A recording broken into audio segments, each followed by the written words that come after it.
Hello students, मैं फरहान हैदर आप सभी का फिर से स्वागत करता हूं अपने इस नए वीडियो में। आज की जो टॉपिक है ये खासकर हम लोग एक नए टॉपिक के साथ स्टार्ट कर रहे हैं जिसमें कि माइक्रो इकोनॉमिक्स का शुरुआती चैप्टर जो कि खासकर 11th के बच्चों के लिए, जो कि सिलेबस के पॉइंट ऑफ व्यू से अगर हम देखें तो 11th के बच्चों के लिए ये एक इम्पॉर्टेंट टॉपिक है और स्टार्टिंग टॉपिक है जो कि समझना बहुत ज़रूरी है। हम इसी टॉपिक से आज की इस वीडियो को शुरुआत कर रहे हैं और आज की इस वीडियो में हम तीन इंपॉर्टेंट चीज़ पे डिस्कस करने वाले हैं। एक का नाम है economic problems of an economy, दूसरा है how economics helps to overcome from these problems, and तीसरा जो कि इस टॉपिक की काफ़ी इंपॉर्टेंट हिस्सा है वो है ब्रांचेज ऑफ इकोनॉमिक्स। तो चलिए जल्दी से शुरुआत करते हैं इस वीडियो की। सबसे पहले ये समझ लें कि आखिर ये इकोनॉमिक प्रॉब्लम्स होता क्या है। अगर मैं आपको थोड़ी सी डिटेल में समझाने की कोशिश करूं तो इकोनॉमिक प्रॉब्लम्स जो है ये कंट्री की या इकोनॉमी की बेसिक प्रॉब्लम्स है। Basic problems in the sense कि एक ऐसा प्रॉब्लम है जिसके वजह से आज इकोनॉमी में हम इकोनॉमिक्स नाम का एक टॉपिक को इम्प्लीमेंट करते हैं या डिफरेंट टाइप्स ऑफ इकोनॉमिक्स की स्ट्रेटेजी को इम्प्लीमेंट करते हैं। इकोनॉमिक प्रॉब्लम्स एक ऐसा भी प्रॉब्लम है जिस प्रॉब्लम की वजह से आज इकोनॉमिक्स की पढ़ाई की जाती है, यानी इन प्रॉब्लम्स को सॉल्व करने के लिए ही इकोनॉमिक्स को बनाया गया है।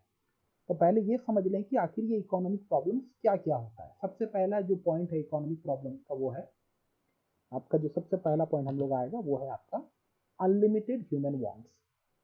जैसे कि आपको पता है एक इंसान, इसकी वांट्स हमेशा अनलिमिटेड होती है। अनलिमिटेड का मतलब क्या होता है? जो कभी खत्म ना हो, दैट इज नेवर एंडिंग। मतलब एक वांट्स अगर सेटिस्फाई हो जाता है मतलब ठीक उसके बाद हमारे सामने में नई वांट्स आ जाते हैं और ये कब तक चलते रहता है? जब तक कि आपकी लाइफ खत्म ना हो जाए, यानी एक इंसान की लाइफ खत्म ना हो जाए। अच्छा, आप मेरे से सवाल पूछ सकते हैं यहाँ पर कि sir unlimited human wants problem कैसे हुआ? एक इंसान अगर अपनी ज़रूरतों के बारे में बात कर रहा है और उसकी ज़रूरतें अगर अनलिमिटेड है तो ये प्रॉब्लम कहाँ से हुआ? तो मैं बोला सही बात है, सिर्फ अनलिमिटेड ह्यूमन वांट्स बोल देने से प्रॉब्लम तो नहीं होगा। प्रॉब्लम तब होगा जब इसका दूसरा पॉइंट हम लोग डिस्कशन करेंगे। दूसरा पॉइंट है वो क्या? That is limited resources. यानी जिन ह्यूमन वांट्स की बात कर रहे हैं उन ह्यूमन वांट्स को फुलफिल करने के लिए हमारे पास में रिसोर्सेस अनलिमिटेड नहीं है बल्कि वो लिमिटेड है। मतलब इससे क्या होगा कि आप सभी वांट्स को सेटिस्फाई नहीं कर पाओगे और यही एक रीजन है, यानी ये लिमिटेड रिसोर्सेस ही एक ऐसा रीजन है जिसके वजह से इकोनॉमिक प्रॉब्लम्स अराइज होता है। ये आपके सामने में जो मैं हाईलाइट कर रहा हूँ आपको दिख रहा होगा, ये बेसिक रीजन है behind all the economic problems, यानी रिसोर्सेस का लिमिटेशन। अच्छा, सिर्फ लिमिटेड रिसोर्सेज प्रॉब्लम नहीं है बल्कि इसके साथ एक प्रॉब्लम जुड़ा हुआ है, वो है रिसोर्सेज हैव अल्टरनेटिव यूजेस। मतलब रिसोर्सेज का सिर्फ एक जगह पे इस्तेमाल नहीं होता है बल्कि एक ही रिसोर्सेज का एक से ज़्यादा जगह पर भी इस्तेमाल होता है। जैसे एग्जांपल के तौर पर अगर समझें कि पेट्रोल, जैसे कि आप जानते हैं काफ़ी इंपॉर्टेंट एक ईंधन है या फ्यूल है, और ये पेट्रोल जो एक रिसोर्सेस है और इस रिसोर्स में से हमारी व्हीकल चलती है, लेकिन सिर्फ व्हीकल पेट्रोल से नहीं चलता है बल्कि उस पेट्रोल का इस्तेमाल मशीन्स की चलाने में भी इस्तेमाल होता है, जनरेटर चलाने में भी इस्तेमाल होता है और कई अदर जगहों पर इस्तेमाल होता है जो कि आप जानते हैं। इसका मतलब ये कि पेट्रोल एक, लेकिन इसकी यूजेस काफ़ी सारे हैं जो कि एक बहुत बड़ा प्रॉब्लम क्रिएट करता है आने वाले समय के लिए कि जो रिसोर्सेज सिर्फ लिमिटेड है वो लिमिटेड तक ही सीमित नहीं है बल्कि वो रिसोर्सेज का एक से ज़्यादा जगह पे इस्तेमाल होने के वजह से भी उसकी कमी और ज़्यादा खलती है, यानी उसकी जो लिमिटेशंस और ज़्यादा बढ़ जाती है। इसी वजह से एक चीज़ जो आपको अभी दिमाग में बैठा लेना है, जो कि भी मैं बताने वाला हूँ, वो ये कि जितने भी इकोनॉमिक प्रॉब्लम्स अराइज होते हैं उन सभी इकोनॉमिक प्रॉब्लम्स का सबसे बड़ा रीजन यानी रूट कॉज क्या है? Scarcity of resources. स्कैरसिटी का मतलब होता है लिमिटेशन ऑफ रिसोर्सेज, या बोल सकते हैं आप उसको लिमिटेड रिसोर्सेज, या अगर हिंदी में समझाऊं तो स्कैरसिटी का मतलब होता है किसी चीज का कमी होना। यानी अगर आपके पास में रिक्वायरमेंट के मुताबिक अगर किसी चीज की कमी होती है तो उसको स्कैरसिटी बोला जाता है। तो स्कैर्सिटी ऑफ रिसोर्सेज एक बहुत बड़ा रीजन है जिसकी वजह से काफी सारे इकोनॉमिक प्रॉब्लम्स इकोनॉमी में राइज होते हैं। हम बेसिकली 3 पॉइंट्स को ही डिस्कस कर रहे हैं हमारे सिलेबस के पॉइंट ऑफ व्यू से, लेकिन इसके अलावा भी काफी सारे प्रॉब्लम्स है हमारे इकोनॉमी में, जो कि रीजन उसका सबसे बड़ा क्या है, स्कैर्सिटी ऑफ रिसोर्सेज। ठीक है, समझ में आ गया होगा इकोनॉमिक प्रॉब्लम्स। आगे बढ़ते हैं। अब ये समझ लेते हैं कि इन इकोनॉमिक प्रॉब्लम्स को सॉल्व करने के लिए जो कंसेप्ट बनाया गया या जो टॉपिक या एक सॉल्यूशन के तौर पर जिस चीज को डेवलप किया गया उसे हम लोग बोलते हैं इकोनॉमिक्स। और ये इकोनॉमिक्स का मतलब क्या होता है, वही 3 जो इकोनॉमिक प्रॉब्लम अभी मैंने आपको समझाया उसी से ही इसका मीनिंग बनेगा। ध्यान से देखिए, आपको समझ में आएगा। देखिए क्या है, इकोनॉमिक्स एक सोशल साइंस है। Why it is a social science? Because it is the study of human behavior in the society. एक सोसाइटी का स्टडी करता है इकोनॉमिक्स, इसीलिए हम इसको सोशल साइंस बोलते हैं। बात समझ में आ गया होगा आपका। और दूसरी बात, इसका मीनिंग अगर आप थोड़ा ध्यान से देखें तो क्या लिखा है, that studies how an economy utilises it's limited resources. देखिए, लिमिटेड रिसोर्सेज नाम का एक टर्म आया आपके सामने में, जो कि हम लोग ने अभी डिस्कस किया था प्रॉब्लम में। और उसके साथ क्या लिखा है, विच हैव अल्टरनेटिव यूजेस। सिर्फ लिमिटेड नहीं है बल्कि उसका अल्टरनेटिव यूजेस भी है, in a best possible manner to satisfy maximum human wants. यानी अगर इसको थोड़ा सा मैं आपको आसान भाषा में समझाऊं तो इसका मतलब ये है कि इकोनॉमिक्स एक सोसाइटी की स्टडी है। ये सोसाइटी की ओवरऑल ह्यूमन बिहेवियर की स्टडी है, जो कि हमें ये सिखाता है कि कैसे अपने रिसोर्सेस जो कि लिमिटेड हैं और उसका अल्टरनेटिव यूजेस भी है, उसको बेस्ट पॉसिबल मैनर में इस्तेमाल करेंगे ताकि हम अपने मैक्सिमम ह्यूमन वांट्स को सेटिस्फाई कर सकते हैं। देखो, सारा वांट्स को सेटिस्फाई कर सकते हैं बोल के वो नहीं बोला, वो ये बोला कि आप अपने रिसोर्सेज का अगर सही तरीके से प्रॉपर तरीके से इस्तेमाल करते हैं तो आप अपने मैक्सिमम ह्यूमन वांट्स को सेटिस्फाई कर सकते हैं। बात समझ में आ गया होगा, इसको बोलते हैं इकोनॉमिक्स। ये है इकोनॉमिक्स का मीनिंग या डेफिनेशन। अब चलते हैं इसके रिलेटेड कुछ इंपॉर्टेंट हैड्स की तरफ। सबसे पहली बात, इसको ये समझ ले, इकोनॉमिक्स एक डिसिप्लिन है। डिसिप्लिन इन द सेंस एक कंप्लीट बॉडी ऑफ नॉलेज या एक कंप्लीट सब्जेक्ट। आप डिसिप्लिन नाम का वर्ड जहां भी लगा होगा, आपको एक बात समझ लेना है कि हम लोग बात कर रहे हैं एक ज्ञान की भंडार या एक बोलते हैं बॉडी ऑफ नॉलेज। तो इकोनॉमिक्स एक कंप्लीट बॉडी ऑफ नॉलेज है या एक प्रकार का ऐसा बोल सकते हैं एक सब्जेक्ट है जिसमें कि बहुत सारे ऐसे टूल्स हैं जो कि ह्यूमन बिहेवियर को मैनेज करना सिखाता है, यानी ह्यूमन बिहेवियर को हम लोगों को बेहतर बनाने में हेल्पफुल करता है। समझ में आ गया। दूसरी बात क्या है कि ये आपको बोलता है यानी सजेस्ट करता है कि सबसे पहले आपकी जितने भी प्रकार की वांट्स हैं, यानी एक इंसान की जिंदगी में जितने भी वांट्स हैं, उस वांट्स को आप एक काम कीजिए, पहले लिस्ट आउट कर लीजिए। लिस्ट आउट कर लीजिए मतलब लिस्ट एक बना लीजिए, जैसे बिट 1, बिट 2, बिट 3, ऐसा करते करते आप सभी प्रकार की वांट्स को अपने आप पहले लिख लीजिए, लिस्ट में एक लिख लीजिए। और एक बात हमेशा याद रखिएगा कि जब भी आप वो लिस्ट बना रहे होंगे अपने वांट्स का, उसका ranking on the basis of priority होनी चाहिए। इसका मतलब ये कि जो ऊपर 1 नंबर में लिखा गया रहेगा वांट्स, वो हमें सबसे ज्यादा जरूरत होगा। उसके बाद जो जरूरत होगा सेकंड इंपॉर्टेंट होगा, उसको 2 नंबर में लिखेंगे। उसके बाद जो थर्ड इंपॉर्टेंट होगा उसको 3 नंबर में लिखेंगे। एंड लाइक दिस वाइज हम लोग जो भी अपने बिट वाइज लिख रहे हैं अपने वांट्स को, उसको अपने प्रायोरिटी के बेसिस पे रैंक में सजाएंगे। यानी जो सबसे ज्यादा इंपॉर्टेंट या जो सबसे ज्यादा प्रायर है वो 1 नंबर में रहेगा, उसके बाद जो इंपॉर्टेंट है वो 2 नंबर में रहेगा, उसके बाद जो इंपॉर्टेंट है वो 3 नंबर में रहेगा, एंड सो ऑन, ये चलता रहेगा। उसके बाद आप क्या करेंगे, जैसे ही वो प्रायोरिटी के बेसिस पे सेट हो गया, पहले ऊपर के अपने उस वांट्स को सेटिस्फाई करने की कोशिश करेंगे। और उसके बाद ऊपर की जैसे जैसे वांट सेटिस्फाई होती जाएगी, नीचे का जो वांट्स है वो धीरे धीरे ऊपर चढ़ते जाएगा, यानी वो ऊपर प्रायर में आते जाएगा। तो ऐसे करते करते आप अपने मैक्सिमम लाइफ में क्या कर सकते हैं, ज्यादातर वांट्स को सेटिस्फाई कर सकते हैं। और अगर कुछ वांट सेटिस्फाई नहीं हो पा रहा है फॉर द करंट पीरियड, तो उसको आइदर हम लोग क्या कर देंगे, for the time being postpone कर देंगे। पोस्टपोन कर देंगे मतलब फ्यूचर के लिए छोड़ देंगे या फ्यूचर में करेंगे बोल करके छोड़ देंगे। और अगर फ्यूचर में भी नहीं हो पाएगा ऐसा लगता है आपको, तो उसको क्या कर देंगे, गिव अप कर देंगे। गिव अप कर देंगे मतलब कंप्लीटली उसको हम छोड़ देंगे, उसके बारे में और दोबारा नहीं सोचेंगे। आपको समझ में आ गया होगा क्या बोला मैंने, कि आपकी नीड को, यानी इकोनॉमिक्स सजेस्ट करता है कि आप अपनी नीड को पहले प्रायोरिटी के बेसिस पे सेट कीजिए, और उन प्रायोरिटी के बेसिस पे सेट करने के बाद जो पहला ज़्यादा इंपॉर्टेंट नीड है उसको सेटिस्फाई करने की कोशिश कीजिए, और उसके बाद के बाकी के नीड्स को या तो either for the time being postpone कर दीजिए, या फ्यूचर पीरियड में अगर नहीं हो पाएगा तो उसे गिव अप कर दीजिए। क्लियर है, समझ में आ गया होगा। आगे बढ़ते हैं। अब डिस्कस करते हैं इन इकोनॉमिक्स को पढ़ने के लिए, जो इकोनॉमिक्स की टॉपिक हम पढ़ रहे हैं, इसकी ब्रांचेस कितनी है। ब्रांचेस मतलब अलग अलग टुकड़ा। इकोनॉमिक्स को पढ़ने के लिए कुल मिलाकर के बताया जाए तो 18 ब्रांचेस हैं, 18 ब्रांचेस। 18 ब्रांचेस मतलब 18 सेपरेट हेड्स में इकोनॉमिक्स को पढ़ा जा सकता है, अलग अलग टॉपिक में, अलग अलग दिशा के लिए। लेकिन आपके सिलेबस में हम लोगों को सिर्फ दो ही चीजों के बारे में डिस्कस करना है। एक का नाम है माइक्रो इकोनॉमिक्स और दूसरा का नाम है मैक्रो इकोनॉमिक्स। ये दो टॉपिक को हमको डिस्कस करना है, जिसमें से ये जो माइक्रो इकोनॉमिक्स नाम का टॉपिक है ये आपको सिर्फ 11th में पढ़ना है।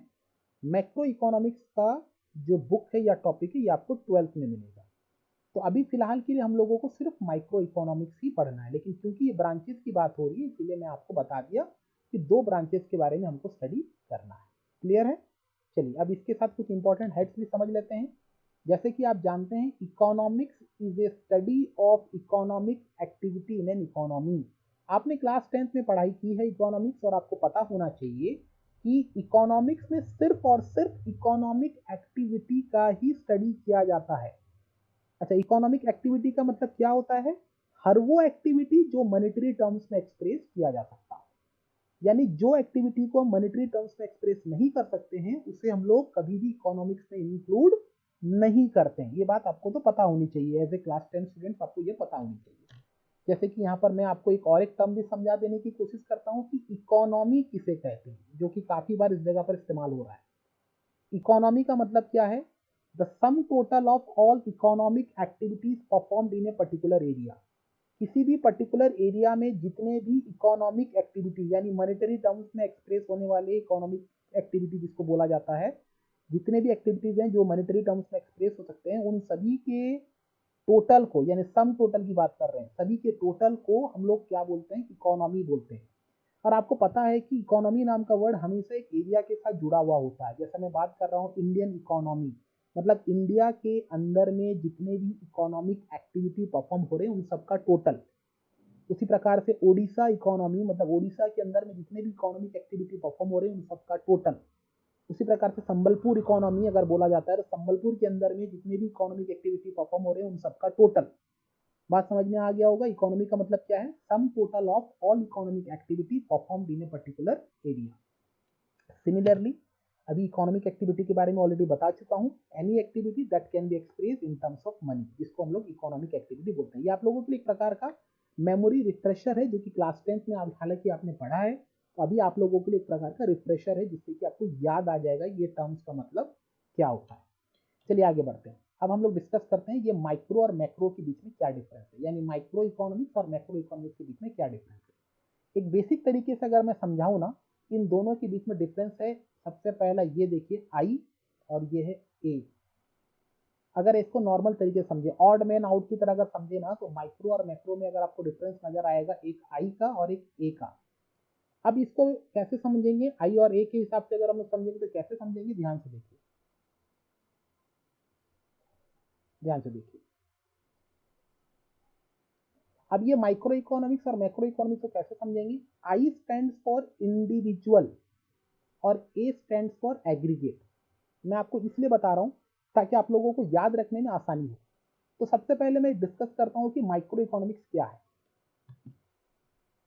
माइक्रो इकोनॉमिक्स में हम लोग मेनली क्या स्टडी करते हैं, आई फॉर, जैसे मैंने बोला, इंडिविजुअल। देखो ये लिखा है, it is that branch of economics which studies the individual behaviour of an economy. मतलब एक पर्टिकुलर इकोनॉमी में एक इंडिविजुअल, इंडिविजुअल मतलब कोई एक बंदा हो सकता है, यानी कोई एक पर्सन हो सकता है, कोई एक बिजनेस हो सकता है, कोई एक फर्म हो सकता है, कोई एक एक प्रकार का ऑर्गेनाइजेशन हो सकता है, कोई भी एक पर्टिकुलर इंसान, ऑर्गेनाइजेशन या बिजनेस की अगर सिर्फ स्टडी की जाती है तो उसे माइक्रो इकोनॉमिक्स की स्टडी बोली जाती है। यानी माइक्रो में हम लोग हमेशा इंडिविजुअल बिहेवियर की स्टडी करते हैं, यानी कोई एक मतलब वो इंसान भी हो सकता है, वो ऑर्गेनाइजेशन भी हो सकता है, वो बिजनेस भी हो सकता है, लेकिन कोई एक, जैसा मैं मान लीजिए 7 हिल्स स्कूल की स्टडी कर रहा हूँ, तो 7 हिल्स स्कूल क्या है? एक स्कूल है, कोई एक स्कूल है, तो एक स्कूल है मतलब ये माइक्रो इकोनॉमिक्स की बात हो जाए। समझ में आ रहा है क्या बोला मैं? लेकिन अगर यही सेम चीज का स्टडी सभी चीजों को मिला करके अगर किया जाए तो उसे हम लोग बोलते हैं मैक्रो इकोनॉमिक्स। यानी फर्क यह है, सिर्फ एक का स्टडी करेंगे तो माइक्रो इकोनॉमिक्स, और सबका मिला के स्टडी करेंगे एग्रीगेट मैनर पे तो उसे बोलते हैं मैक्रो इकोनॉमिक्स। यानी इंडिया में जितने भी स्कूल हैं, सभी स्कूलों की अगर मैं स्टडी करूंगा तो उसे बोलेंगे मैक्रो, MACRO, मैक्रो इकोनॉमिक्स। यानी ए फॉर एग्रीगेट, एग्रीगेट मतलब सम टोटल, लेकिन आई फॉर क्या बोला मैंने? I for individual. ये याद रखने के लिए आप लोगों को आसानी होगा, जहां भी आई दिखा मतलब आपके दिमाग में सेट हो जाना चाहिए कि मैं बात कर रहा हूँ इंडिविजुअल बिहेवियर। क्लियर है? और अगर जहां पर ए दिखा मतलब आप समझ लीजिए सम टोटल की बात कर रहा हूं, मतलब ओवरऑल एग्रीगेट की बात किया जा रहा है। क्लियर है? क्लियर है? अब आगे बढ़ते हैं। इसके साथ एक इंपॉर्टेंट चीज और समझ लें, it is also known as price theory. यानी माइक्रो इकोनॉमिक्स को प्राइस थ्योरी भी बोला जाता है। क्यों बोला जाता है? बिकॉज यहाँ पर प्राइस डिसाइड होने में हेल्पफुल होता है, किसी भी गुड्स एंड सर्विसेज का प्राइस डिसाइड करने में हेल्प करता है माइक्रो इकोनॉमिक्स। ठीक है, एग्जाम्पल के तौर पर समझ लें, देखो इंडिविजुअल इनकम यानी किसी एक आदमी का इनकम के बारे में अगर मैं स्टडी कर रहा हूँ तो वो माइक्रो इकोनॉमिक्स का हिस्सा हो सकता है। किसी एक आदमी का कितना डिमांड है उसकी स्टडी कर रहा हूँ तो उसे माइक्रो इकोनॉमिक्स बोल सकते हैं। किसी एक आदमी के द्वारा कितना प्रोडक्शन हो रहा है, एक आदमी के द्वारा इंडिविजुअल आउटपुट, तो उसे इंडिविजुअल आउटपुट को भी हम लोग माइक्रो इकोनॉमिक्स में कंसीडर करेंगे। यानी आप चीजें अगर ध्यान से देखें तो इन सारी चीजों में एक चीज कॉमन है, वो है इंडिविजुअल, यानी किसी एक का। दूसरी बात क्या है मैक्रो इकोनॉमिक्स में? देखिए सब कुछ वही है, लेकिन ये क्या चीज को स्टडी कर रहा है? Aggregate behaviour of an economy. देखिए it is the branch of economics which studies the aggregate behaviour. इस केस में क्या था भैया? ये इंडिविजुअल बिहेवियर था, और इस केस में क्या हो गया? एग्रीगेट बिहेवियर हो गया। एग्रीगेट बिहेवियर का मतलब मैंने अभी बताया आप लोगों को, क्या? Sum total. ठीक है। दूसरी बात यहाँ पर देखिए, it is also known as income and employment theory. जैसे इसको प्राइस थ्योरी बोला जाता है, इसे इनकम एंड एम्प्लॉयमेंट थ्योरी बोला जाता है।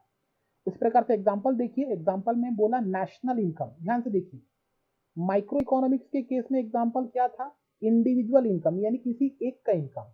लेकिन वही चीज मैक्रो इकोनॉमिक्स में क्या एग्जांपल बन गया? इनकम में अगर मैं बात कर रहा हूँ यानी पूरे नेशन की इनकम की बात कर रहा हूँ तो वो मैक्रो इकोनॉमिक्स बन गया। उसी प्रकार के एक का डिमांड अगर है तो उसे इंडिविजुअल डिमांड बोला जा रहा है, और सभी के डिमांड की बात कर रहा हूँ तो उसे एग्रीगेट डिमांड बोला जा रहा है। एक का आउटपुट को इंडिविजुअल आउटपुट बोल रहे हैं और सभी के आउटपुट को बोल रहे थे नेशन के आउटपुट, यानी नेशनल आउटपुट की बात कर रहे हैं। यानी अगर आपको ध्यान से अगर समझना है इस बात पर तो ये देख लें कि फर्क क्या है। ये आई जो मैं अभी आपको हाईलाइट कर रहा हूं और ये ए, फर्क क्या है? आई का मतलब होता है इंडिविजुअल, ए का मतलब होता है एग्रीगेट। जहां भी माइक्रो MICRO होगा मतलब आप इंडिविजुअल बिहेवियर की बात करेंगे, किसी एक इंडिविजुअल की बात करेंगे, और जहां भी ए की बात आ गई यानी मैक्रो इकोनॉमिक्स की बात आ गई वहां पर हमेशा ए फॉर एग्रीगेट बोल करके याद रखेंगे और aggregate behaviour of an economy की बात करेंगे। बात समझ में आ गया होगा। इसी टॉपिक के साथ आपको ये भी बता दिया गया कि माइक्रो और मैक्रो में क्या डिफरेंस होता है, तो इसको आप लोग एक टेबल के फॉर्म में डिफरेंस भी क्रिएट कर सकते हैं 3 मार्क्स के लिए। ठीक है, तो चलिए आज के वीडियो के लिए इतना ही। अगर आपने मेरी वीडियो के इस चैनल को लाइक या सब्सक्राइब नहीं किया तुरंत कर लें, ताकि आने वाले वीडियोस के लिए आपको हमेशा अपडेट मिलते रहे, और बेल आइकन को दबाना जरूर ना भूलें। ठीक है, चलिए आज के लिए इतना ही। Thank you very much. Tell me pretty lies, look me in the face, tell me that you love me, even if it's fake.